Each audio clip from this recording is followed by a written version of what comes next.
یاد دلائی جاتی ہے، سورہ کہف ہے، سورہ دخان ہے اور نبی کریم صلی اللہ علیہ وسلم کی ذات اقدس پر درود شریف، اس کی خوب ہم پابندی کریں میرے بھائی۔ دیکھو بخاری شریف کی روایت ہے، نبی کریم صلی اللہ علیہ وسلم نے بڑی عجیب مثال دی ہے۔ اللہ کے رسول فرماتے ہیں، ابو ہریرہ رضی اللہ تعالیٰ عنہ فرماتے ہیں کہ نبی کریم صلی اللہ علیہ وسلم نے ارشاد فرمایا، مومن کی مثال پودا ہوتا ہے نا، پودا جو درخت کا، مومن کی مثال پودے سے نکلی ہوئی پہلی ہری شاخ کی طرح ہے۔ ہری شاخ گرین نکلتی ہے، اس شاخ کی طرح ہے۔ ہوا اس کو جھکا دیتی ہے، ہمارے نبی فرماتے ہوا اس کو جھکا دیتی ہے، پھر وہ کھڑی ہوتی ہے وہ شاخ، پھر وہ مشقت اور قربانیاں برداشت کرتی ہے اور پھر پروان چڑھتی ہے۔ اور بدکار لوگوں کی مثال صنوبر درخت کی جیسی ہے۔ یہ پہاڑی درخت ہوتا ہے اور ایک ساتھ میں ہزاروں درخت ہوتے ہیں وہ، اور وہ بالکل اتنے سخت ہوتے ہیں، سیدھے کھڑے ہوتے ہیں، وہ بہت مضبوط ہوتے ہیں۔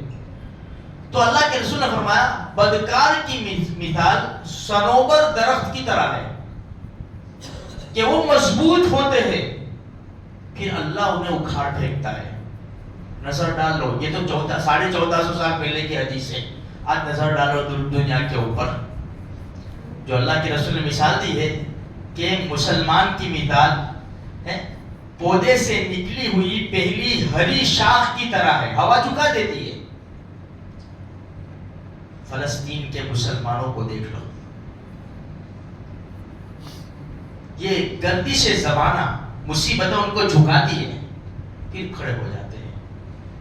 چند سالوں کا مسئلہ نہیں ہے، کئی سالوں سے لڑ رہے اور ہزاروں نہیں لاکھوں جانوں کا نذرانہ پیش کر دیا ہے۔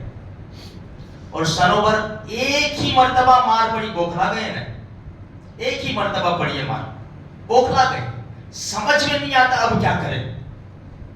میرے بھائی یہ دنیا کے حالات ہیں، اسی لیے ہم وہ بنے جو اللہ کے رسول صلی اللہ علیہ وسلم نے مثال دی ہے کہ بھائی مسلمان اس کے اوپر حالات تو آئیں گے لیکن وہ گھبراتا نہیں ہے، دبتا ہے پھر کھڑا ہوتا ہے دین کے خاطر، اللہ کے رسول کے لائے ہوئے دین کے خاطر پھر کھڑا ہوتا ہے، پھر مضبوط ہو جاتا ہے، پھر ہوا اسے جھکاتی ہے، پھر کھڑا ہوتا ہے۔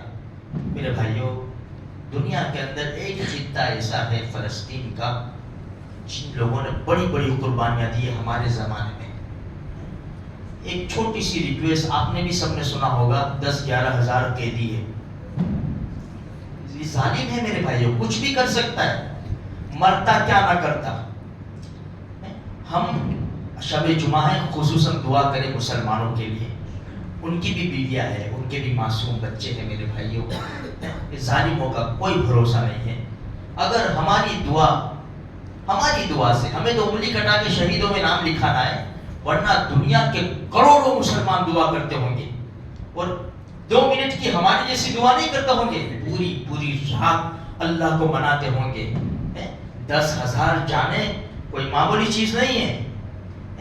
ایک آدمی جاتا ہے، فیملی کے اوپر تو اثر پڑتا ہے، بعض مرتبہ ایسا آدمی ہوتا ہے کہ خاندان کے اوپر اثر پڑتا ہے۔ اس لیے 10-11 ہزار میں کیسے لوگ ہوں گے، کیسے چنیدہ لوگ ہوں گے میرے بھائیوں۔ اس لیے خصوصاً ہم اللہ تبارک و تعالیٰ سے دعا کریں، اور ہندوستان کے اندر بھی جو UCC جو سب حالات چل رہے میرے بھائیوں، خاموشی کے ساتھ اللہ سے رجوع ہو جاوے۔ ہم لوگ کرنے دھرنے والی ذات اللہ ہی کی ہے، دنیا کے اسباب ہے اس کو اختیار کرے جو ہمارے بڑے کہتے ہیں، لیکن اصل رجوع ہمیں ہونا ہے اللہ کی طرف۔ دیکھو بدر کے میدان میں کیا ہوا بھائی، پوری تیاری تو کر لی نا، تیاری تو کرنی پڑے گی، پھر اللہ کے رسول تیاری کرنے کے بعد رجوع ہوئے اللہ کی طرف۔ اللہ مٹھی بھر مسلمان ہیں، اگر یہ مٹا دیے گئے تو تیری زمین پر نام لینے والا کوئی نہیں رہے گا، اللہ تیرا وعدہ پورا کر دو۔ تو میرے بھائی یہی اللہ کے رسول کی بتائی ہوئی باتوں پر ہی ہمیں عمل کرنا ہے، چلنا ہے۔ بس اللہ تبارک و تعالیٰ میری آپ کی، دنیا کے سارے مسلمانوں کے ایمان اسلام کی جان مال کے اللہ تبارک و تعالیٰ اولاد کی سب کی حفاظت